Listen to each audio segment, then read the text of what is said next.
In the name of the Father, and of the Son, and of the Holy Spirit, amen. Heavenly Father, in the name of Jesus, we thank you, we praise you, and we love you. Thank you, Lord, for as we are gathered here, as we are coming to fellowship with each other, to learn more about your kingdom, to know more about your kingdom.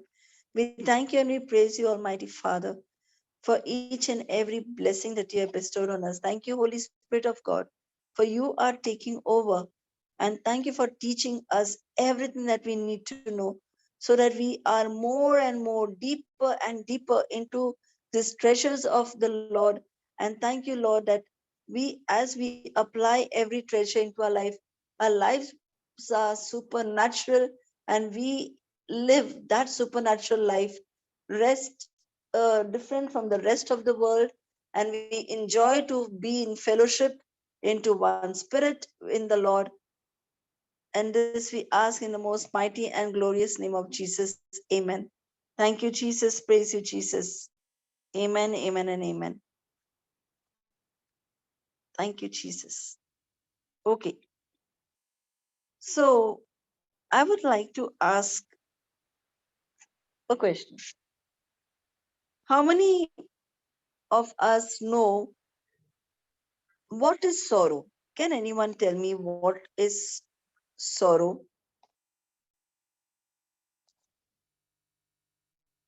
Yeah, please unmute yourselves. What is sorrow? Come on. Emotion. Sorrow is a Deep-rooted pain. deep-rooted pain. Okay. Anyone else? How many types of sorrows are there? Every kind of suffering is a sorrow. Okay. Mother Mary had 7 types of sorrows, no? 7 sorrows.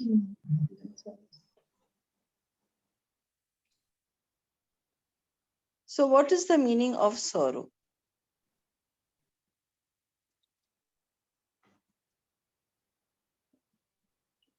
Negative emotion.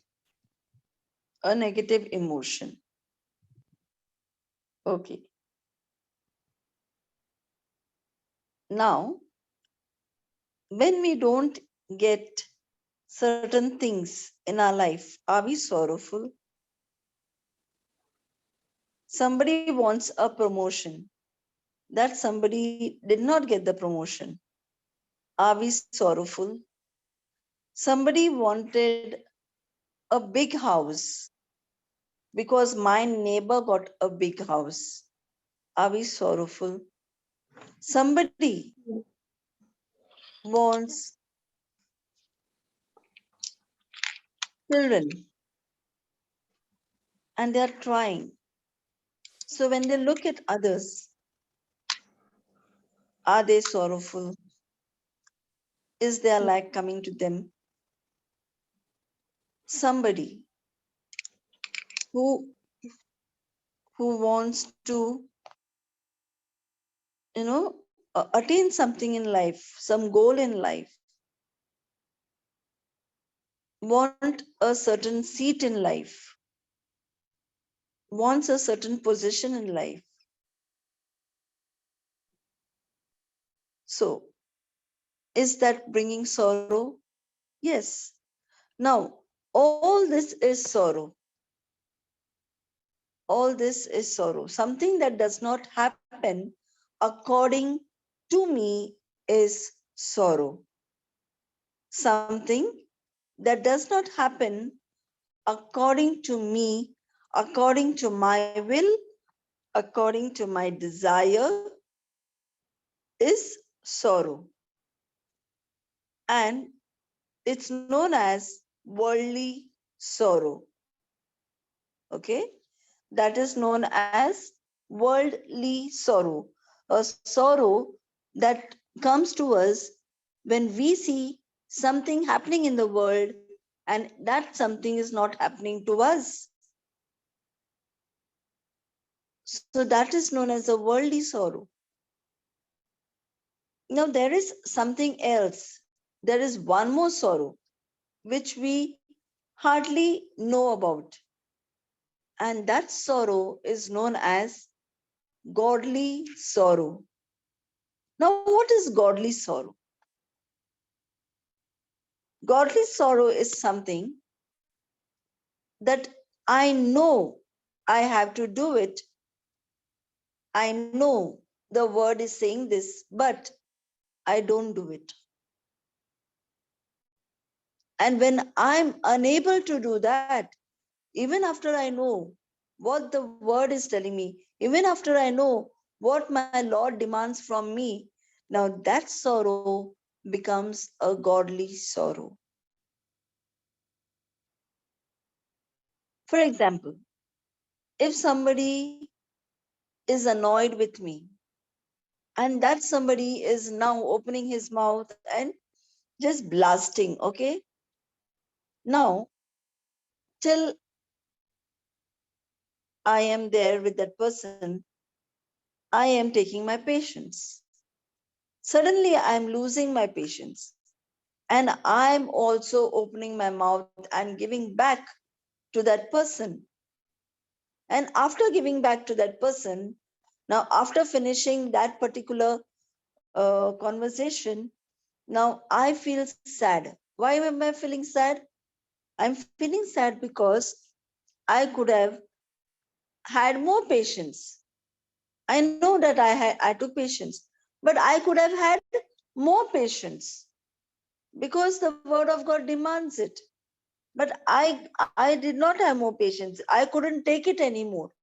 And because I couldn't take it anymore, I opened my mouth. Now, when I am open my mouth after every conversation is over, now when I am to myself, I am thinking I shouldn't have opened my mouth. I shouldn't have said anything. I should have just left it, just as the Lord tells me, leave it. Now that brings, when that thought comes to your heart, now that is known as a godly sorrow. Means we are thinking about God. We know about God. We know that what we are doing is wrong, but we are unable to control it that very moment, and we are now feeling repented about it. Now that is known as godly sorrow. So there are two types of sorrow. One is the worldly sorrow, what we want from the world and the world cannot give us, the worldly sorrow. And one is the godly sorrow. So let us see the scripture for this.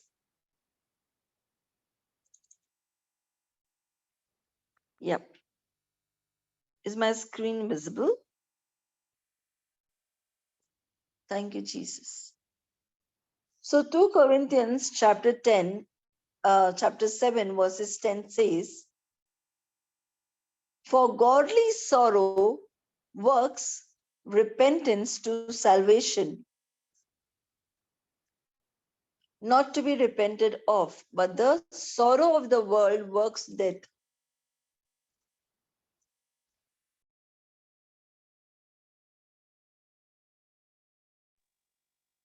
So, godly sorrow, when we have godly sorrow, it works for our repentance. Means we repent.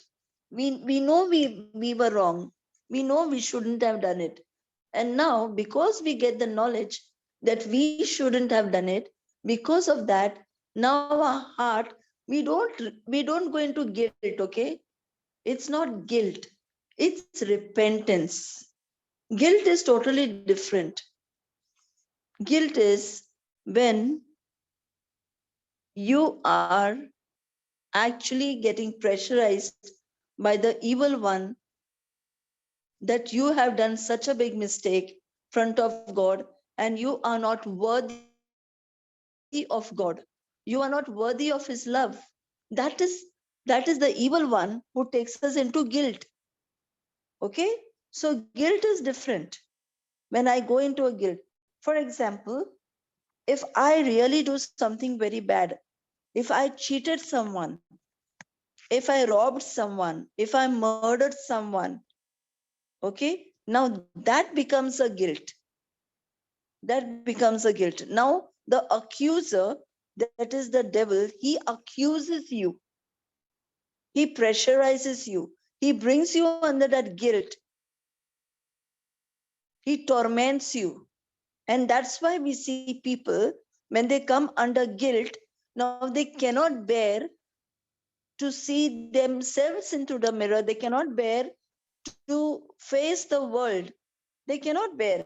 And because they cannot bear, now they go to an extreme. And that extreme is also where they commit suicide.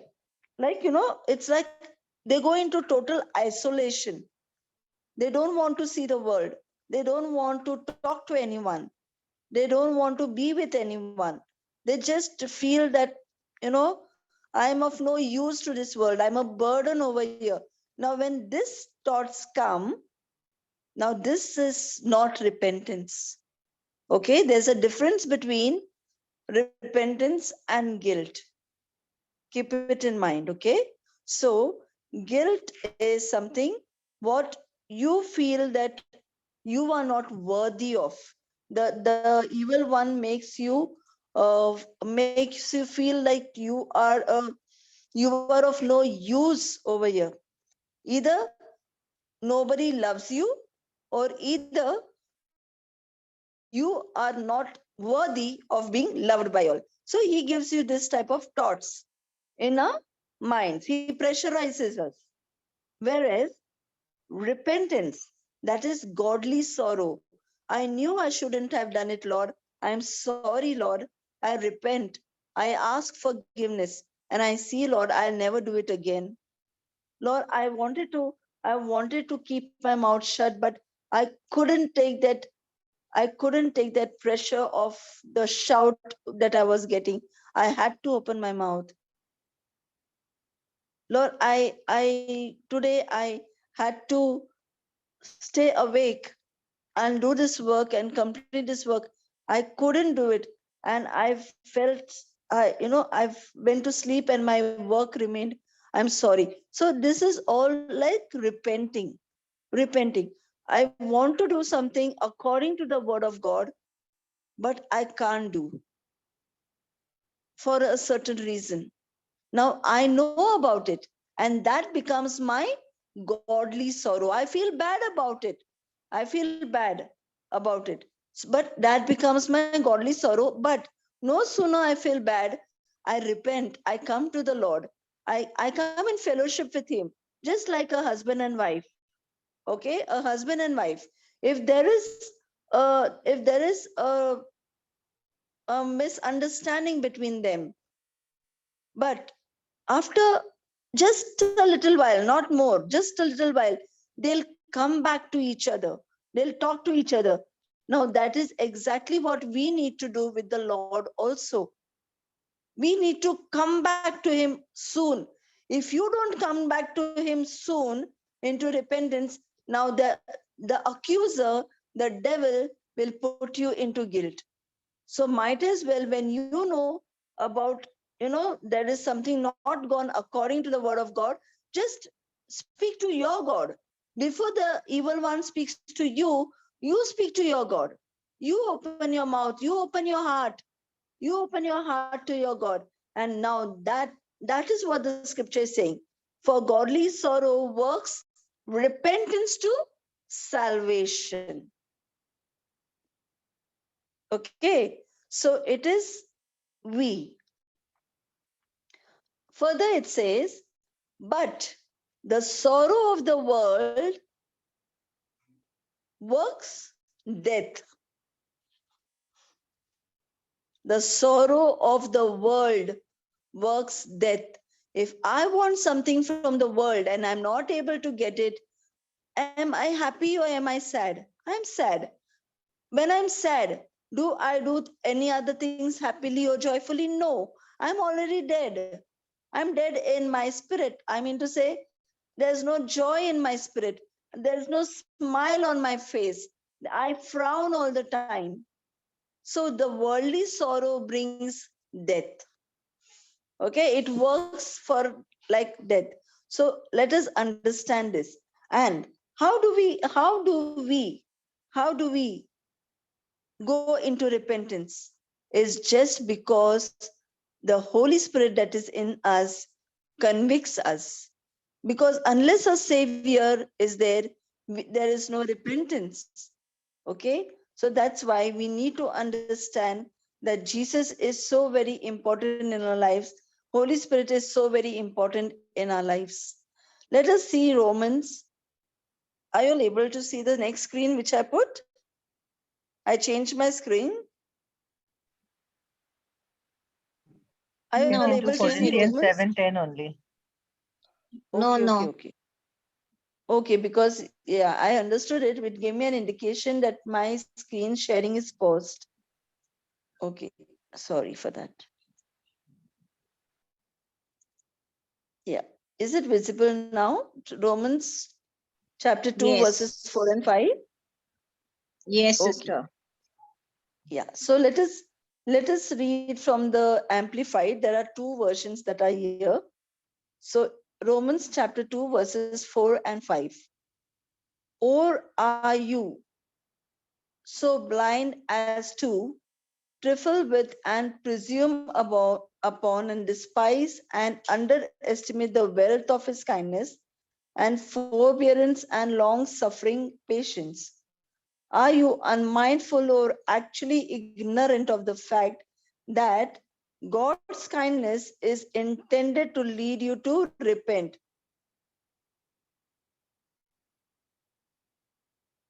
Can we see this? God's kindness. St. Paul is asking, are you unmindful or actually ignorant of the fact that God's kindness is intended to lead you to repent? Means God is so good. Let's look over here, okay?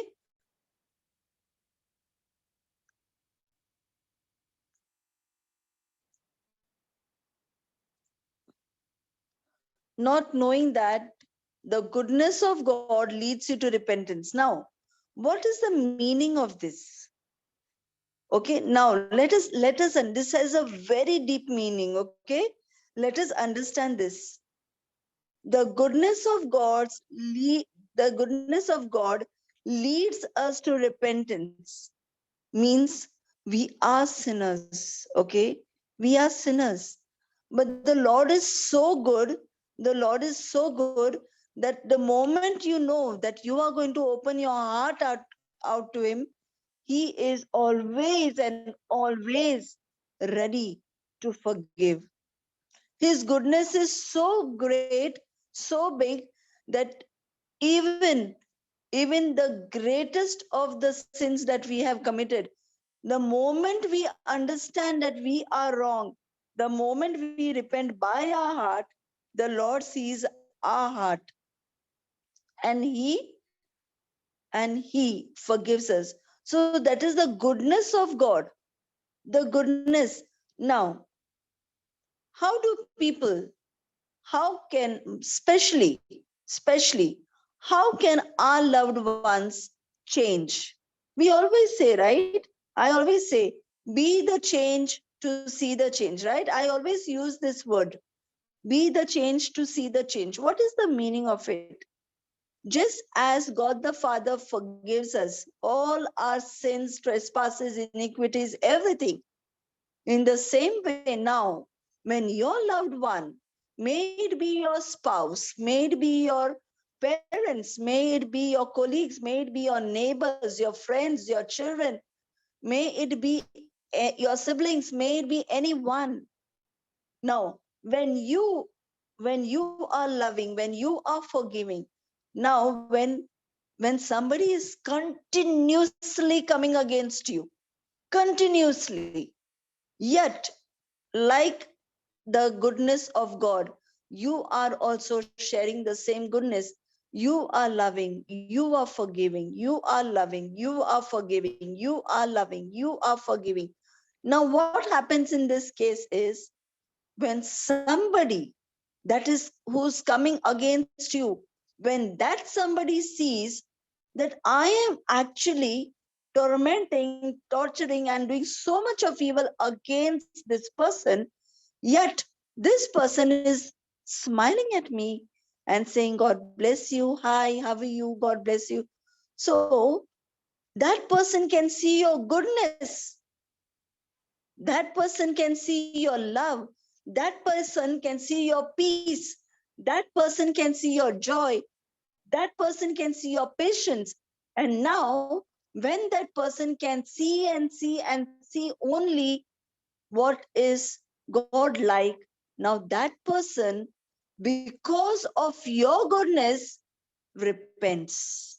One day comes in the life where that person who comes against you repents.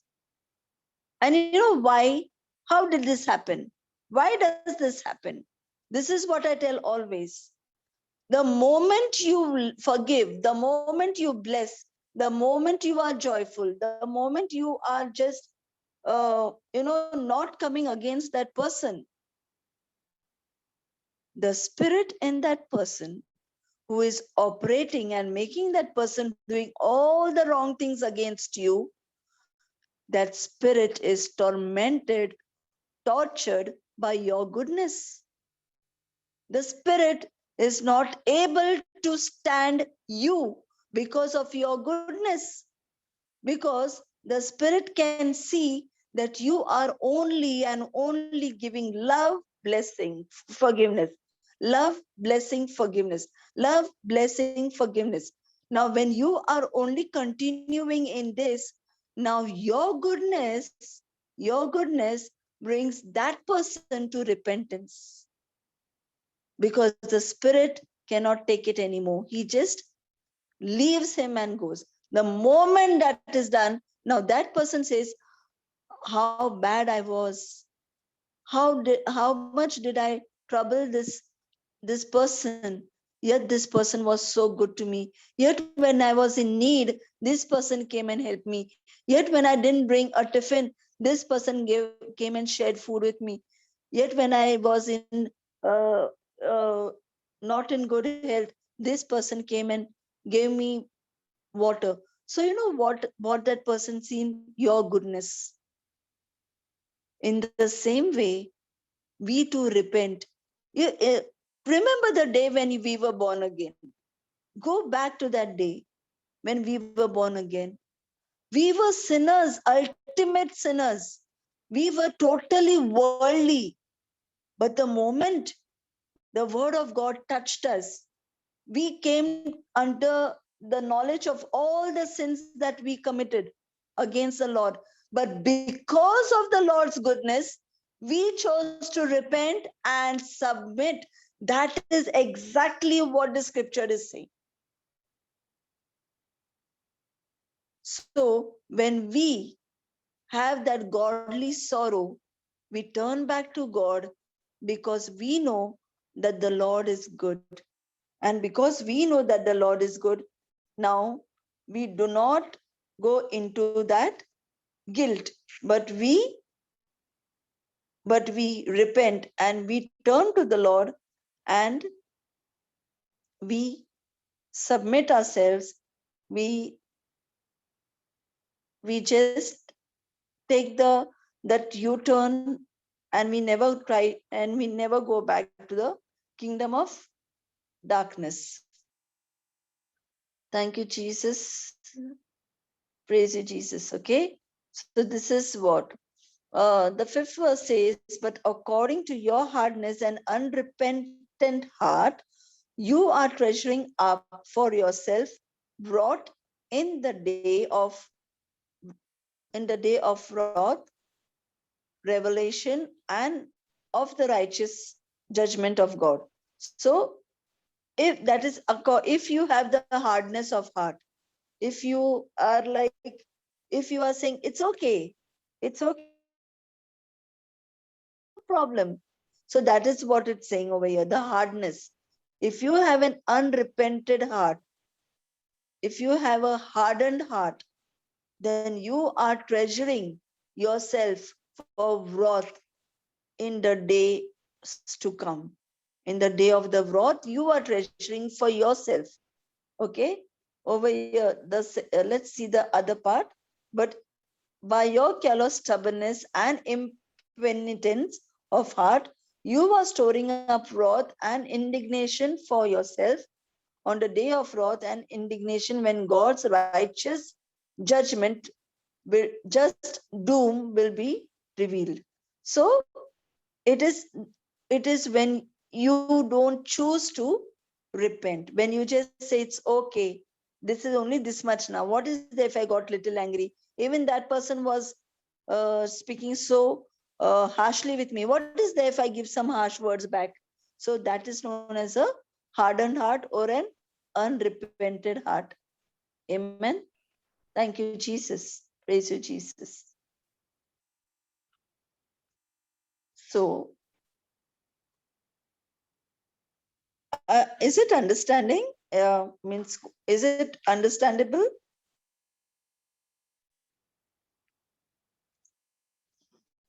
Anybody? Yes, sister. Yes.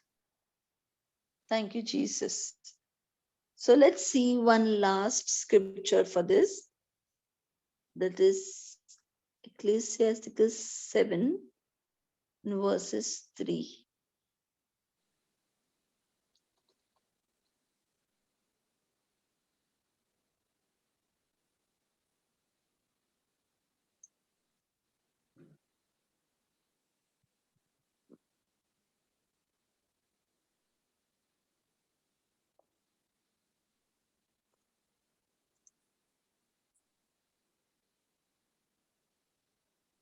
See what's written here.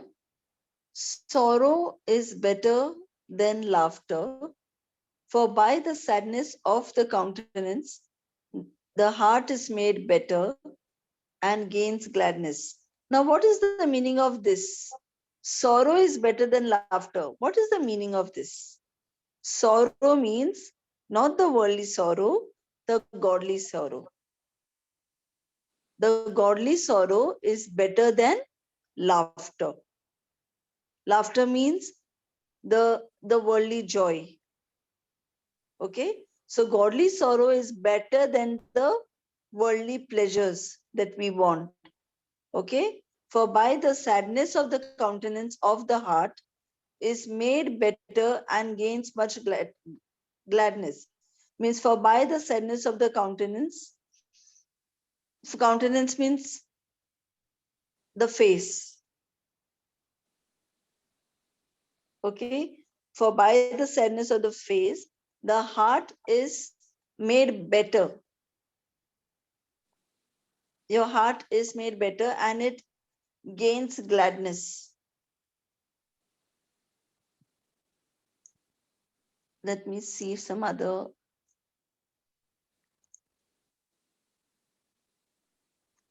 translation.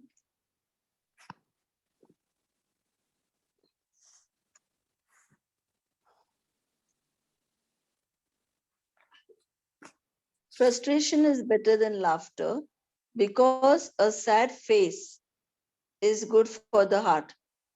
A sad face is good for the heart means a sad face in the world. Just as I said, that if I want, if my neighbor has a big bungalow, I want a much bigger one. If somebody has a car, I want two. If there is a promotion, I want that promotion. If there is a designation, I want that designation. Means all the worldly things I want. And when I don't get, what happens? What happens? I have a sad face. I have a frown face. Okay, so it's saying, the scripture says, a sad face is good for the heart. Means this sadness is okay, but the knowledge of godly sorrow is more important than the worldly sorrow. That is what the scripture actually tries to tell us. Okay, frustration is better than laughter. Means your godly sorrow, over here it's written frustration, but in the other scripture we seen sorrow is better than laughter. Laughter means the laughter of the world. Like if you're getting everything, you are very joyful. The worldly desire, because a sad face is good for the heart. Means if you don't get the worldly desire, you have a sad face, but that is good for your heart. Like, when you are into a godly sorrow, you know that you are wrong in some way and you repent and you come back. So that's good. That's good for your heart. That is what the scripture is saying in this. This is the last thing I could share for this to understand, to make understand. So we have two types of sorrow, that is the worldly and that is the godly. So we need to be into the godly sorrow more than the worldly sorrow. We need to understand what God wants from us. And if we are unable to do what God wants from us, we need to repent and acknowledge that we couldn't do it to God, to God. Okay. So that is exactly what this scriptures have taught us about sorrow. Amen. Thank you, Jesus. Praise you, Jesus. Heavenly Father, in the name of Jesus, we thank you, we praise you, and we love you. Thank you, Lord, for helping us understand the meaning of the worldly sorrow and godly sorrow. Thank you, Lord, that whenever we are not able to keep what the scripture tells us to do, thank you, Lord, for making us know that we can, because of your goodness, Lord, repent, come back to you, talk to you, and acknowledge that mistake and change our lives forever. Thank you, Lord, for we are never going to go into that guilt, into that shame that the enemy shows us. We are never going to come into any self condemnation and accusation that the enemy tells us, but we are going to be into your righteousness, your love that you have set for us. And thank you, Lord, for our salvation. We ask this in the most glorious and blessed name of Jesus. And all God's people said, Amen, Amen, and Amen. Thank Amen. you, Jesus. Praise you, Jesus. Thank you, Amen. Jesus. Praise you, Jesus.